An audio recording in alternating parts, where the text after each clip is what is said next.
recording. Oh, Just I say have hi to to enjoy them. this, yes. Jamie Steyer. Hello. Johnson, Hey. wait, lean in a little bit and then be Mac. Right here. Oh, Wait, I I should can have blow worn it the up. shirt. I should have There worn they the are. shirt. See, Yeah. he has one of your shirts from the That's NIL right. store. Oh, really? It was on the podcast like a month ago, right? It was right Yep. during the final, the NCAA and all the stuff. So, yeah. I had to blow it up. Sorry, because can you see? Yeah. Say hi to come and say hi next to me. Look, see, you think he's a come here. Now you can see it. Now lean in a little bit. Hello There you go. again. Hi. Wait, lean all the way over so I can see his little. There you go. Okay. So you can see his grill. The Okay. jeans are so strong when you're I when y'all are right mean, next to each other like yeah. that. Cut and paste, that's how we do cut and paste. He's getting ready to roll out, But it's so funny. That's when I FaceTime him, I only get that eyeball. That's why I had him go all the way in. He's like, like it's like this FaceTime. I'm like, I can't really see you all the way, and then he'll be like one eyeball. I'm like, dude. But anyway, I just love that he's here for at least another month, I guess, a couple weeks. So It's a good time of the year for that. it's a great time. I get my squeezes. Yeah. We were face to face. What was that? 2.8 seconds. That's good. Hey, when it's recorded, got you.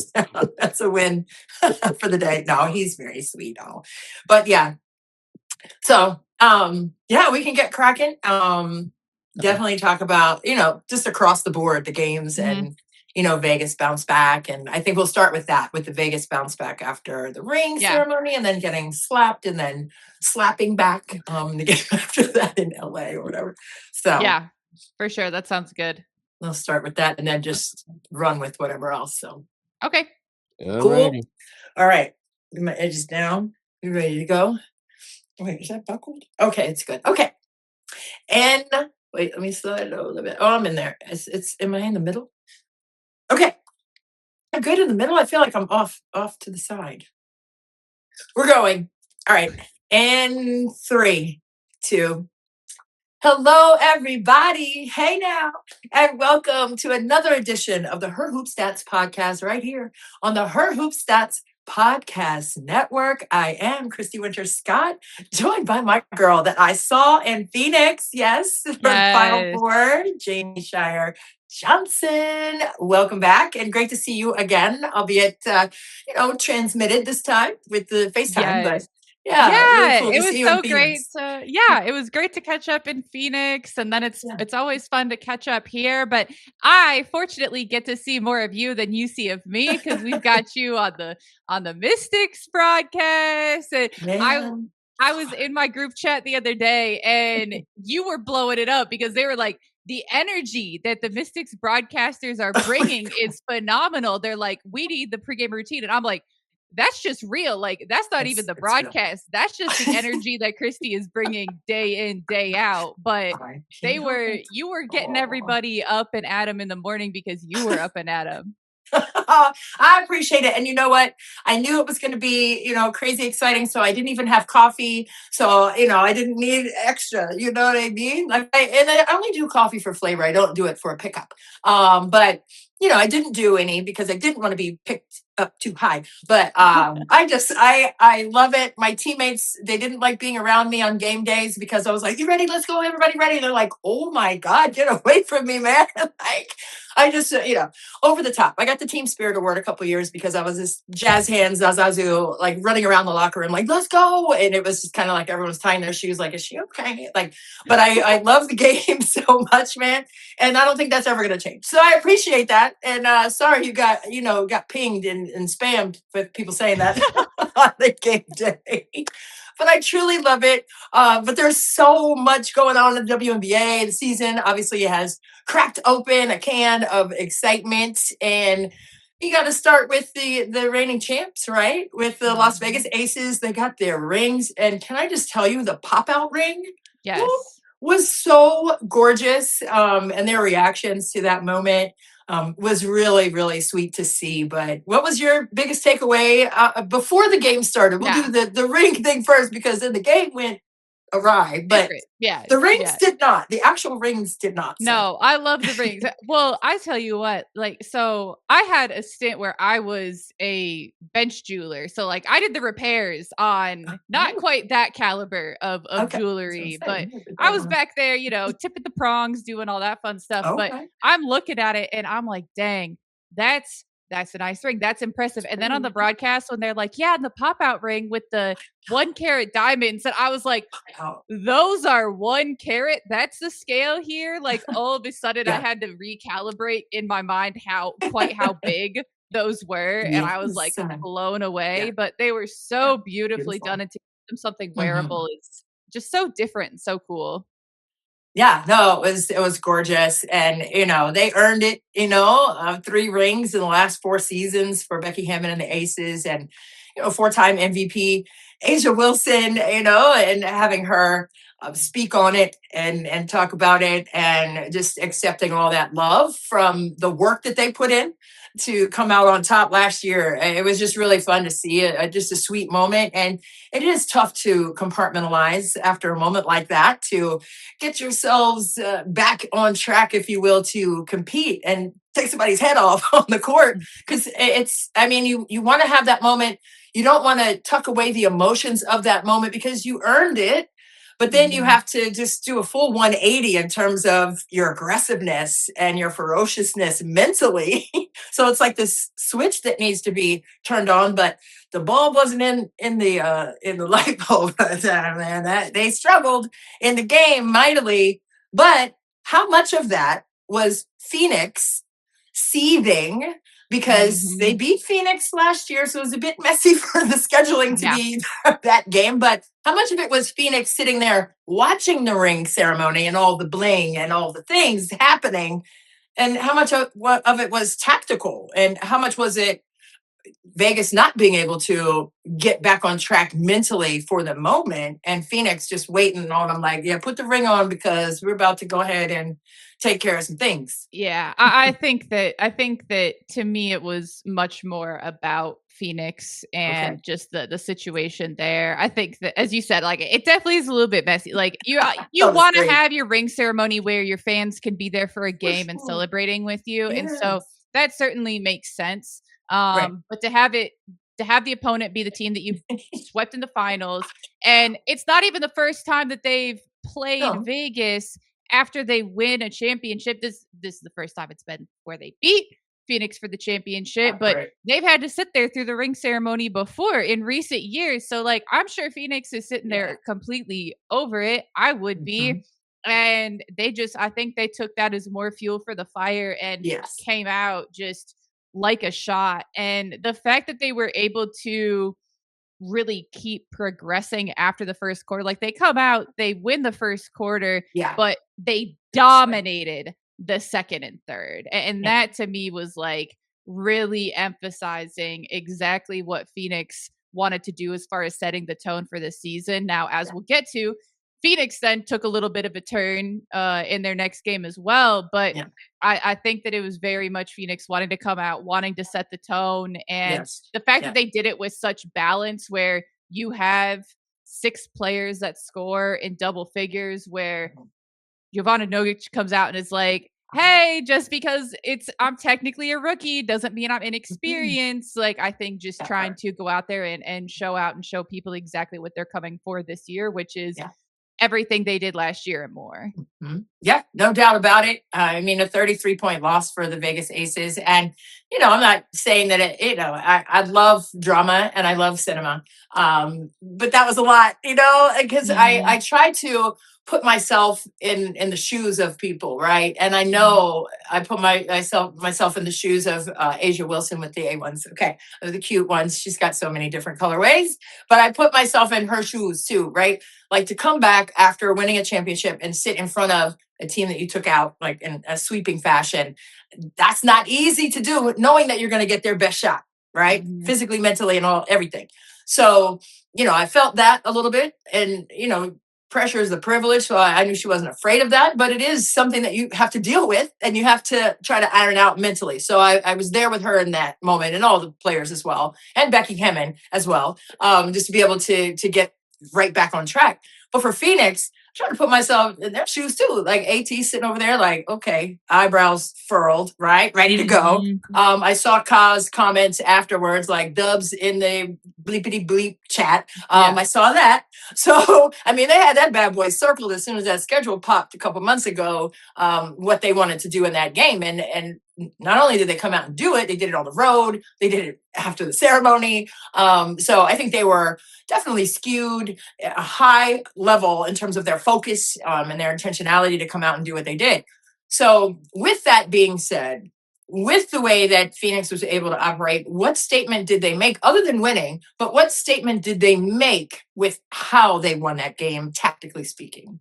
Yeah, I mean, like I said, just the balance is huge. To be able to play so many different people and to have so many different people produce. I thought that that was really impressive. The fact that you have 8 turnovers in a game, that's always something that you're going to look at and be pretty Okay. happy with. You're taking care of the ball really well. They didn't have a crazy amount of offensive rebounds. It's something that Right. Vegas struggled with at times last year, but Mhm. frankly, I mean, they You just shot it well. didn't need that many of them. Yeah, I Right. mean, You shot it especially well. down the stretch, they shot nearly 50% from the Yeah. floor overall, and so Right. I just felt like to have a lot of people taking good shots, when you shoot 45% from 3 and that's with Ka going 0 of 5, like, that's Yeah. not gonna happen a whole lot of the time either. So I Yeah. think just to identify that, hey, AT's coming out, she's gonna produce. Dewana's gonna come out and produce. Ka's gonna Yeah. produce, but like Natasha Mack is ready. Nogic is ready. I mean, Kiana Williams, I was not About anticipating that that. kind of game from her at About all. that. So to be able to bring in that bench, they're saying, hey, we're going deeper. And that's without even having Monica Komakati back. How about that? And they're bringing in Valeria and Ayayi. So, I mean, Right. they are going to be a force. I think that that really is the Yeah. tone that they're setting. Is it's not a 1, 2, or 3 person show. No. It's the whole team that you're going to have to account for. No question about it. I mean, that was just perfectly stated with regards to their depth moving forward. And on the flip side, with the Las Vegas Aces, I mean, yes, the emotions may have taken over. We're not creating excuses, just looking at it as what it felt like, right? So Mhm. basketball is a field, and I think that's what it felt like for me.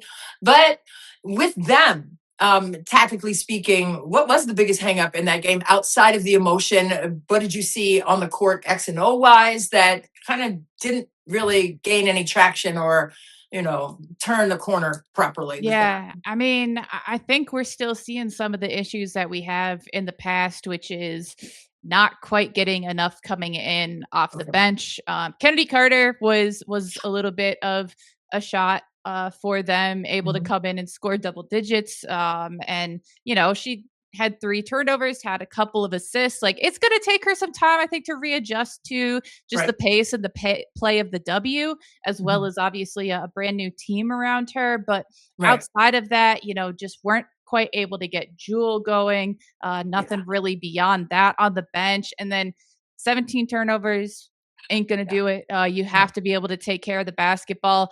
And then once again, something we've seen from the Aces before, just the 3-point shooting not falling. 4 of 19 Yeah. from 3. 2 of those are from Asia Wilson. So, I mean, she continues to level up her game. She continues to add different dimensions that you're like, man, what could she possibly add? Okay, a consistent 3-point shot. Yeah, that's going to make it even more difficult to guard her. Like, anyone Right. needed that. But 2 of your 4 makes coming from her, with the Yeah. shooters, the capable players that you have on the team, it's just not going to do it. So, Yeah. I mean, it's just going to be about getting more Excuse me. flow in their offense, and there's consistency in their roster. That's the tough thing, is they're obviously Yeah. integrating new people, but the players that did return, it feels like there should be a little bit more rhythm. But again, you're going to have some highs and lows. They were able to certainly make some adjustments in game 2 and get back to more of what we see in the good days. Yeah, no question. And it was that LA Sparks game that they kind of corrected things and Mhm. corrected the correctables, took better care of the basketball in that one. But speaking of Messi, Bam was at that game, Asia's boyfriend, and he had on the black and white checkers shirt, but he Yep. also had on an LA hat. But the LA Sparks said, hey, game ready, boom, boom, boom. And then Asia was like, come on now, stop playing with me. But I thought it was funny because they said he was dressed like Ice Cube from the movie. So I thought that was pretty funny too. They did it side by side. And I was like, well, they're not wrong. It wasn't really, but I don't know. It was just cute. But he was at that game too. But they turned the corner with what they wanted to do on the defensive end, I thought. I mean, yes, offensively, they took better care of the basketball. They were able to score in the painted area. Second chance points, they did a tremendous job at that as well. But I thought the way they defended LA was top tier, like Asia Wilson would say. But I thought that they really did a good job of managing consecutive stops. What did you see in that game that was better than what they did in the Phoenix game? I mean, in a word, everything, but to be more specific, I think really what jumps out to me is the fact that they were unbelievable from 2-point range. And so much of that was right around the rim. Yes. And as you said, their defense really took such a step up. And those two things are connected. When you force 19 turnovers, when you are not allowing the opposition to even really get into their offense, and then you just turn the corner, you go the other way, you're pushing pace, or you're able to get into your offense and not allowing the opponents to really get set and to do what they want to do defensively. That's where you get so much better looks. And that's how you shoot over 70% from nuts. 2-point range. That's unbelievable. And that's not even just you've got your post dominating. That's top to bottom. Once again, Candy Carter, she was 8 of 10 from 2-point range. You've got Asia 7 of 12. Nalissa Smith was a perfect 5 of 5. Really everyone was taking advantage. And so it just felt like they were finding the shots that they wanted so much easier. And that comes from having just a lot more flow, a lot more fluidity to the offense because the defense isn't able to establish. Yeah, absolutely. And a lot of that, yes, Kennedy Carter did a great job in terms of scoring the basketball, but she and Chelsea Gray combined. What do you think about how they are able to initiate the kind of pace, number one, but the creativity, number two, between those two players? What is that going to look like moving forward? Yeah, it's going to be really interesting. And part of it is I think that Kennedy's such a dynamic scorer that she's a ball handler, but I mean, technically she didn't record an assist in this game. She would have kind of the hockey assist where she's passing it up and then maybe it's being passed to the next person. And so she certainly played a part in getting other people their shots, but that's, I think, the real beauty of the Aces when they're really moving offensively is that, you can have the ball coming from one to the other where you're directly creating a shot. And that's something Chelsea Gray does so beautifully because of her passing acumen, where she she can whip a behind the back pass. She can whip a no look like it's nothing, but everyone else, they're perfectly willing to make the extra pass. That's what we see in so many teams where the ball movement just falls flat. And so in this game where you have 28 assists and no one is even in double digits, it's coming from everywhere. Jackie in this game was a tremendous distributor. And so I really just like the fact that it's not just one person, it's really bouncing around, but there are going to be games where it's coming a lot more from Chelsea or Kennedy. And so it's going to be really important to be obviously scoring threats, but that means that the defense has to pay attention to you as a scoring threat. When you pass it off, you're opening things up for your teammates. And so it's the combination of the passing ability and the vision with the fact that both of them are so capable as scorers. Yeah, and that's the beauty of their game, right? I think the way Kennedy can break things down, right? Whether she's scoring or to draw 2 and C4 and make the play in terms of the pass, even if there's an extra run after it, right? She is so well informed in terms of how and where and when to attack.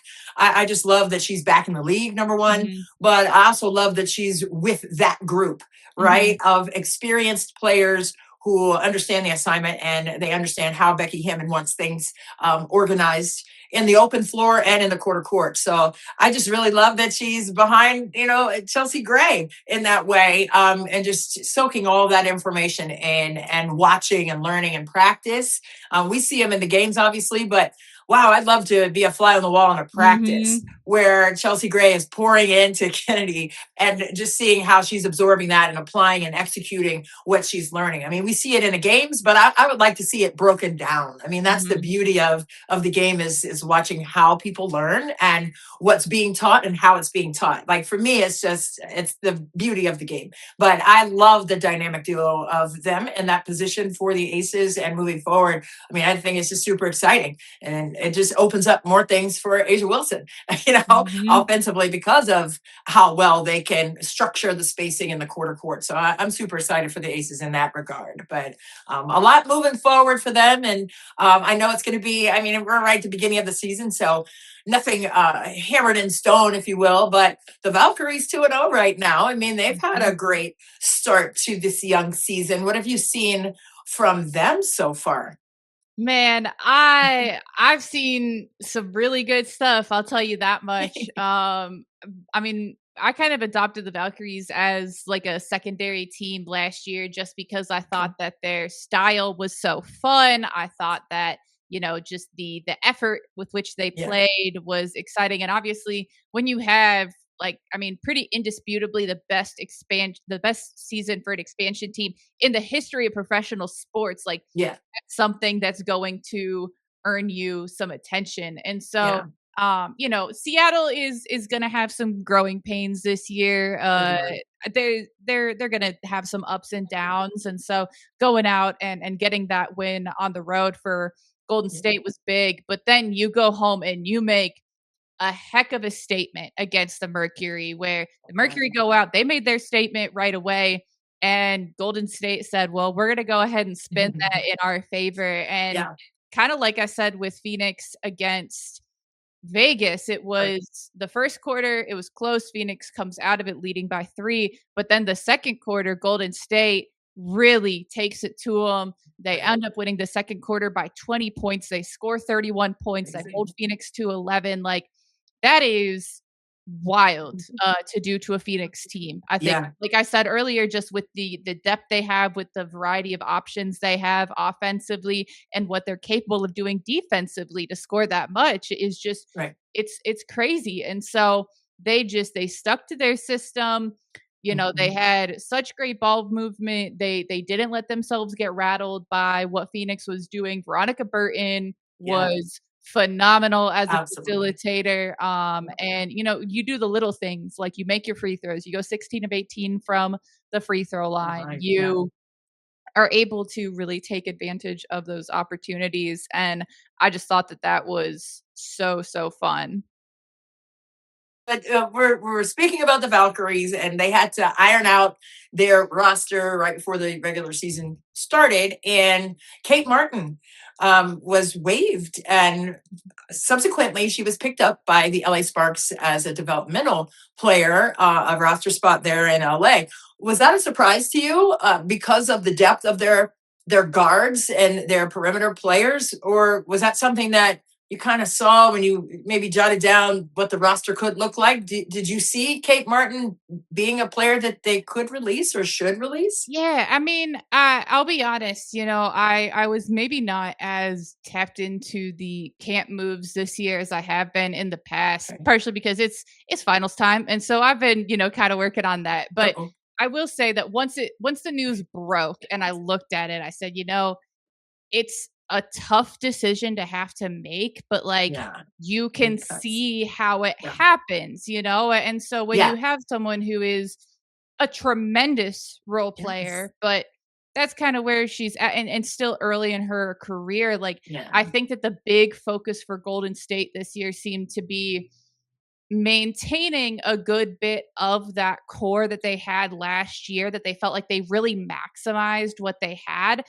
But the focus was bringing in some additional players with experience. And so when you add Gabby Williams to the mix and Kia Stokes to the Yeah. mix, and some of the other players they have that are still in the process of coming back from overseas, you understand where there's going to be some tough decisions. And so I Yeah. think that once they went out there and we saw the way that Caitlin Chen played in game 1 against Seattle, and then Leticia Mihir obviously had a really, really solid game against Phoenix. And so you get where, okay, kind of the last few cuts that are being made, that kind of starts making sense. And also just seeing the personnel and the positions that they needed, like Cecilia Zandalicini, she's not someone who they were going to cut. That's someone that's in a really similar position to Kate. And so it's tough. And I mean, Tiffany Hayes obviously didn't play game 2, but that's another person that's, one of those perimeter players. And so it's tough. And it's certainly not surprising to see her get picked up elsewhere. I think that a development spot is great there, but I mean, it's kind of the way of the league. And so just because we have more spots available on rosters doesn't mean that players are going to be safe. And so it definitely, I think, is just a function of the veterans that they brought in and the positions that they play and filling in the gaps around them. Yeah, no doubt about it. But, when I saw it pop up on my phone as an alert, because, I have all my alerts turned on. I don't know why I do that to myself because it's very alarming. Sometimes I'll be in the middle of Trader Joe's and I'm like, oh, snap. And nobody, everyone else is doing their own thing, but I'm like having a moment in aisle 3. So, I was kind of surprised just because of how well, she did last year there. And I know that obviously the experienced players, like you said, coming from overseas, but then coming into the fold in that same position is going to be tough, to iron out a solid spot for her. Excuse me. But with that being said, Kate Martin is a warrior, right? And I saw, the interaction between she and Asia Wilson. I mean, there's a bond there with them that was created too when she was with the Aces. So I think when you're looking at these developmental spots, a lot of teams haven't filled all of their spots. They may have just had one developmental spot filled so far, but there is going to be still some movement there. And I think we just need to expect that. So I'm not as alarmed in aisle 3 at the grocery store. But I do think that I love that they have the developmental spots. I mean, there's no G League for the WNBA yet, although I believe that would be a real saving grace in terms of getting the live ball in-game reps for these young players. And I know that there's a window of 3 years, right? You can't have more than 3 years of WNBA experience to take one of those spots. So it is kind of securing the youth movement in the WNBA and having those positions available for players who are relatively in the beginning of their professional careers. So I love that she's not out of the league, which would have been the case, years back when they didn't have this opportunity for them. But with LA putting her there, I think that's a great spot for her. But I know that she's a fighter. I know she's a competitor. So again, not surprised that she landed a spot like that. But I love that they have the developmental spots across the board for the league for the young players within that 3-year window. What's your take on that 3-year window rule that the league has for those positions? Yeah, you have your 3 years, and then you also have if you played like a maximum amount of minutes the year before. And so it's interesting to see kind of the strategy where like you have Nina Milic up in Toronto, who just has played in the league before, is definitely older than most of the players coming out of college, but she hasn't really played minutes in the league in the past couple years. And so I think it's kind of giving the opportunity to reacclimate to the league and see, okay, are you going to be someone who's prepared to come in and contribute potentially this year, maybe next year, or, is this just not going to work out? But it means that for the people who are not able to make that instant impact for basically the entirety of the history of the league, it's been about, can you make the instant impact? Because you're rostering 11 players most years. Sometimes if you're lucky and you can make the cap math work, 12, but more often than not, we were seeing Yeah. 11. And so 11. now you Mhm. not only have those guaranteed 12 spots, but you have those 2 spots where Yeah. it's not about your players that are going to be playing game in and game out. You Right. are able to play them for, whatever it is, 12 games a year, but Right. you can see if they're going to develop. It's about the people that have the upside, where in the past it was either you're sacrificing a roster spot that you maybe need to be competitive Right. for someone who in the future might be able to contribute. And now Right. you don't have to make those decisions. And Yeah. so it's going to be absolutely massive for these players who are maybe fringe players. It's Right. going to be just a way to stay integrated into the league, and going to be really huge for especially the programs that are putting so much effort into player development and Yes. retention and all, and the scouting and all of that, where Mhm. you can see someone and be like, man, I very much believe they are going to be amazing. Maybe Mhm. this year they are not quite there, but Right. you don't have to sacrifice them then in order to be competitive. Yeah, no doubt. And the bonus for me in the whole scenario that you just ironed out very clearly and concisely is that they get to practice with the team, Mhm. right? And they get to travel with the team. So they get the camaraderie piece, right? With Mhm. travel, you go to dinner with teammates, you hang out and you have those personal relationships that you can develop. But also on the court in practice, even if you don't play, I mean, you said the 12 game limit, right? But obviously there's all those other opportunities that you get to, work and practice with these pros that may have more experience, whether it be years in the league or minutes played. They will have an opportunity to learn real time all the schematics offensively Mhm. and defensively. So they're not like at home working out with the trainer and then get a call like, hey, come on through. But then now you're like overloaded with this information that you are supposed to know right now. So I just think it really affords them some real time learning and experience in the practices. And I think that's going to be something that moving forward in the WNBA really gives these younger players and players with not a lot of minutes of experience Mhm. opportunities to learn, right? So that they can jump in seamlessly and help impact winning or help impact the I guess the seamless transition that Mhm. they can earn with that. So I really love that they have those 2 spots. And like I said, and we both said, some of them aren't going to be, utilizing both of them, but I love that they have that in place this year for these players. Mhm. And I love, and I would have loved that, right? If I'm coming in, Mhm. in my first couple of years as a pro, I wouldn't be mad about that, right? I'm Yeah. like, no, teach me. I want to learn. I'm open to learning. So I think that would be a bonus. And you just want to hoop at that point. Like, I just want to hoop. Like, hey, if I'm on the developmental side, so be it. I'm Yeah. there now. I'm No, in I there mean, and I'm learning every day.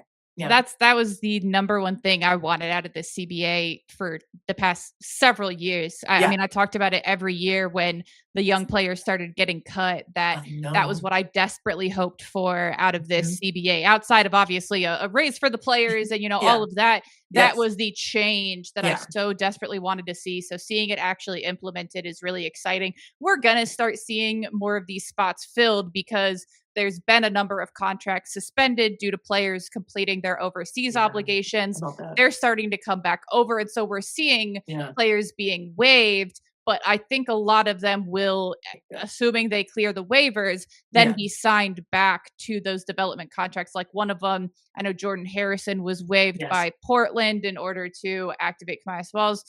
Yeah. What I've seen speculated, what I've heard is that they're planning to sign her to their Okay. remaining development spot, assuming she Okay. clears waivers. And so I think a lot of those spots are being held Mm. for players that are still on the full roster Right. until some of those overseas players come.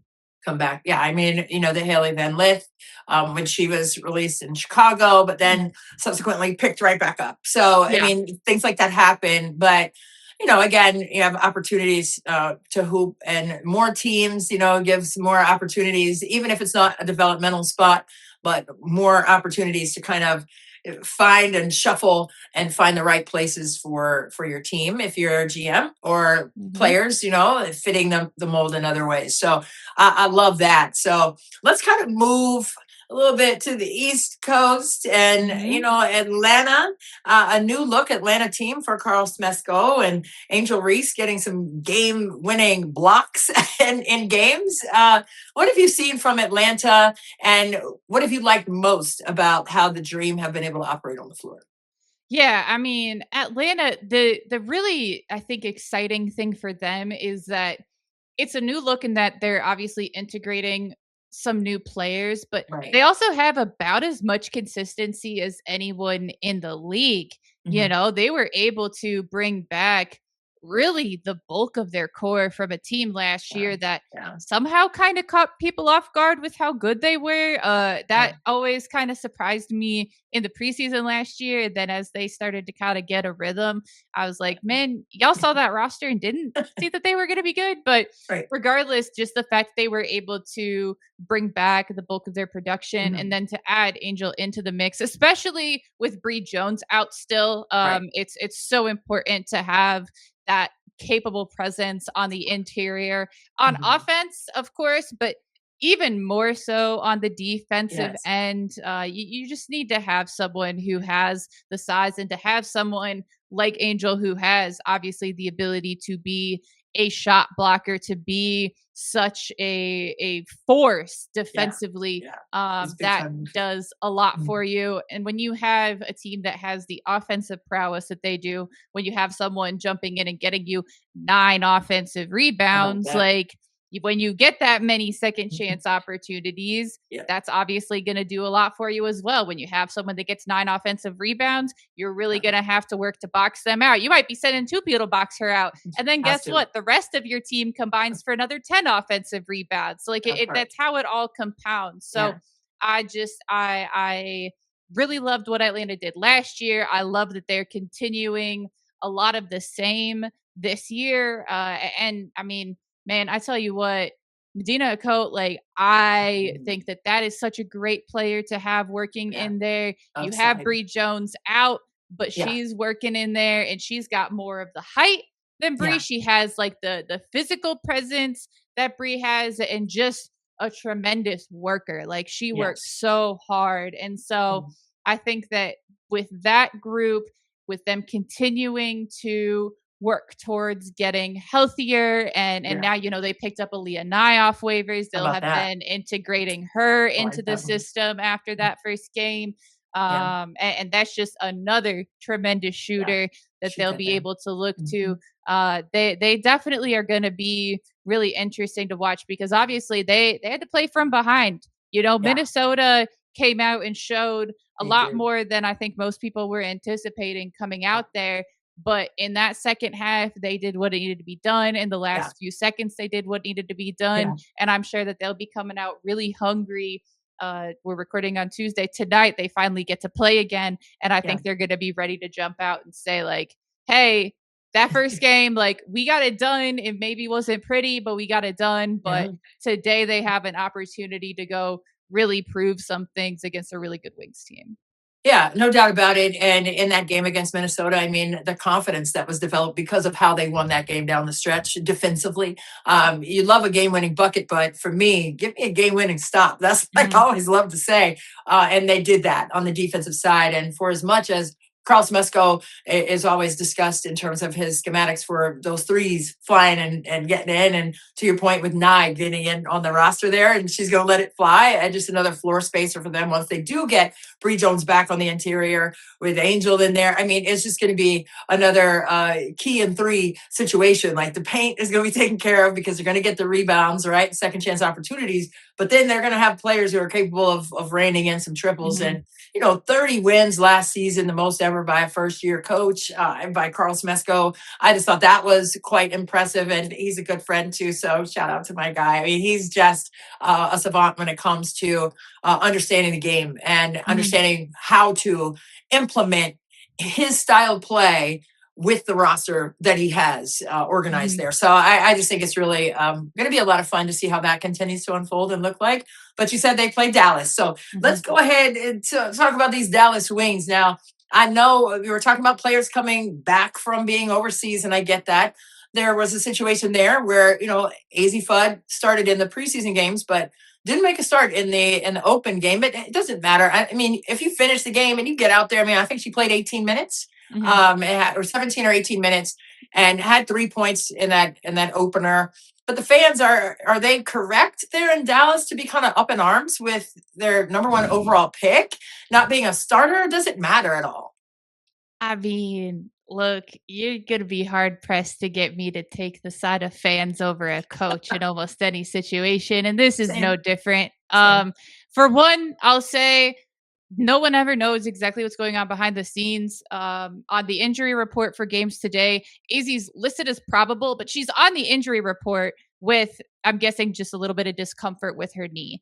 And so that's something to monitor. You obviously don't want to push anyone if there's any kind of physical issue that's bugging them, especially at the beginning of the season, especially when you're a rookie coming off of playing an entire college season prior to this. And so it's smart, first of all, to play it safe there. It's also a tremendous luxury to be able to do that and still be competitive. So, I mean, frankly, I don't know that there's a whole lot else to be said when you look at it and you say the Wings came away with the win. And so, I mean, it's not like she didn't play in the game. It's not like she didn't get time. She didn't get a whole lot of shots. She made, I think, a really good impact defensively. But I think the bigger thing that was in play was that Odyssey Sims came in and was really, really good and really, really effective and was able to get a lot of shots and was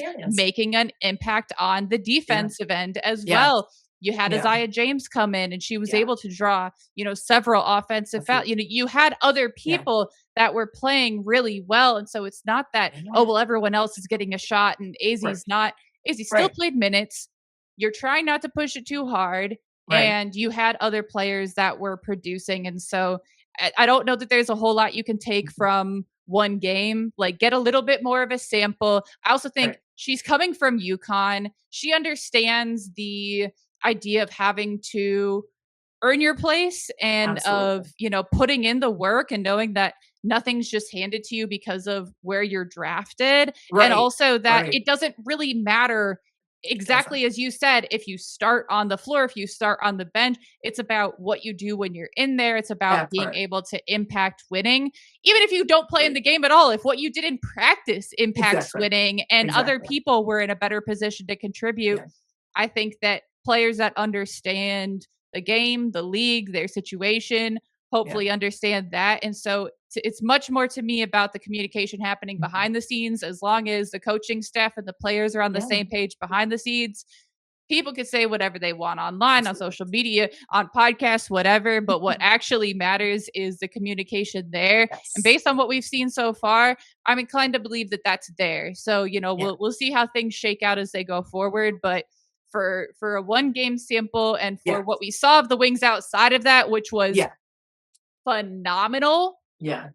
I'm not ready to raise any concerns because, man, what they were doing out there was really impressive. Pretty darn good. And, and to your point, it is how you impact the time that you're given. If it's 5 minutes, so be it, right? If it's 20 minutes, so be it there too. But Arike Gumawale, they were waiting for her to get back from China. They were trying to get her reassociated with the team and, in those 2 games in the preseason. So I understand that as well, right? But then those players are experienced. And even with James also, coming in as a young player, she was effective. And I coached for a long time. Your mom, Iowa State coach for a long time. You've been around the game. You've seen it. And it is about earning the minutes. And, coaches were saying about AZ that she's ready. It's not like she's not ready, but she's easing into what we need from her on this team. So there is going to be a grace period. There is going to be,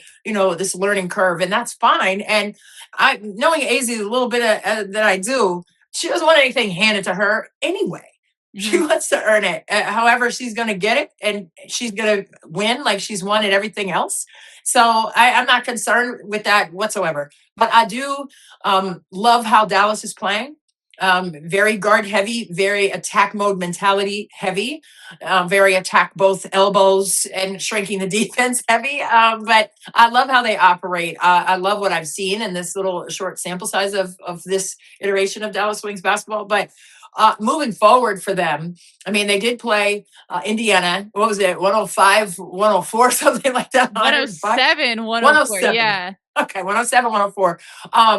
But I mean, 107 points. I mean, Yeah. they're doing some damage somehow. Obviously, shore up that defense a little bit because giving up 104 is not that great, but it was enough because they did it on the offensive end. But moving forward for them, just outside of just personnel pieces, but just schematically, overall moving forward for Dallas, especially tonight in their game. This is a Tuesday afternoon, but tonight's games. What do you foresee for their strength and what they bring to the table, especially on the offensive end?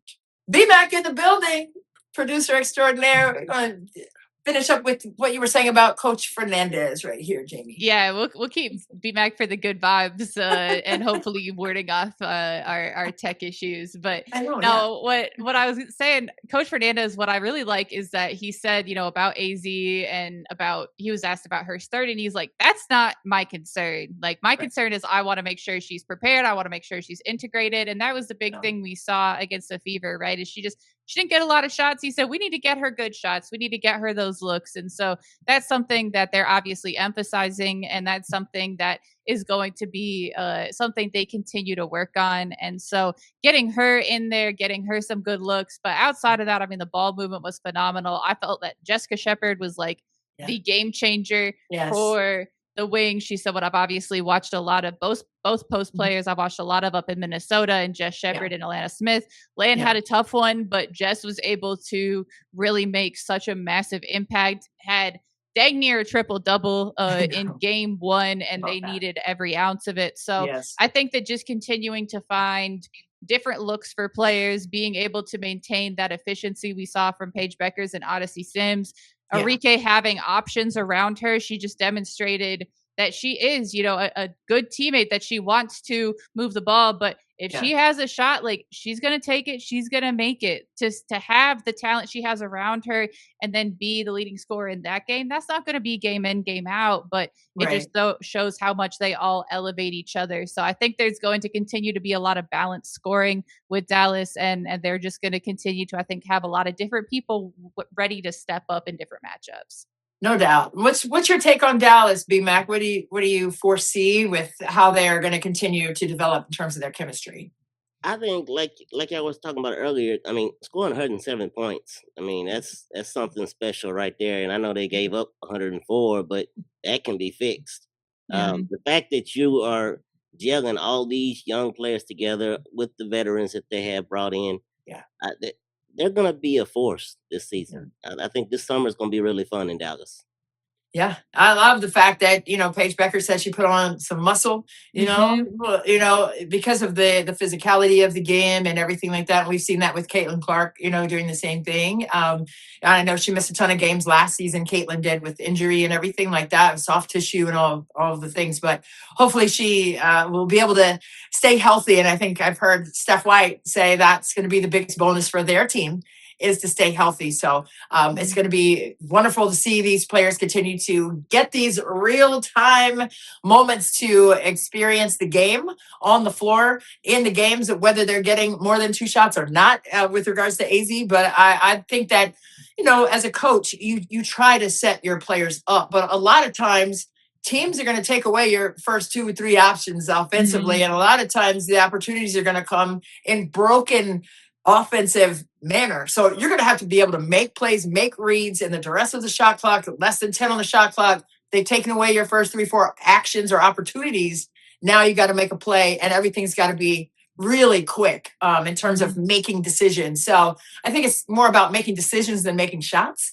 And I think it's about earlier offense to kind of establish AZ a little bit better. And that's not begrudging Coach Fernandez or our staff at all. And we understand that and respect that it is a process. And you have to have patience in the process, and it's not easy when you're a competitor. But I'm really anxious to see how that continues to unfold and how they make those organic reads because of the chemistry that they're going to be able to develop in practice and in the games when it comes time to make plays when they're taken away from you by opponents. So I think it's going to be really fun to see that. So I know we're kind of running tight on time, BMAC, but this has been a really great episode. Jamie, Steyer, Johnson, we appreciate you.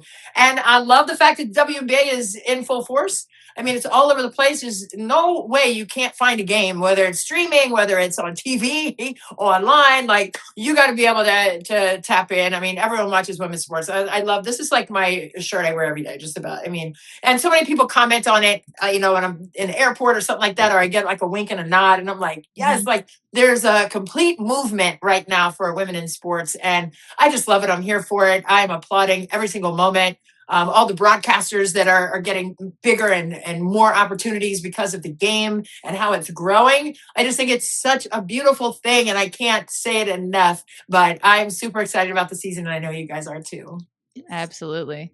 Yeah. Well, we'll see you guys soon, sooner than later. I know we saw each other in person in Phoenix. I don't know when we'll see each other in person, but I love that we're able to catch up on here, Jamie. Always love chatting with you, baby. And BMAC, producer extraordinaire, we love you so much. Thank you for setting things up for us to have this platform to share the game that we love so much. For BMAC, for Jamie, Steyer, Johnson, I'm Christy Winter Scott. We'll see you guys next time.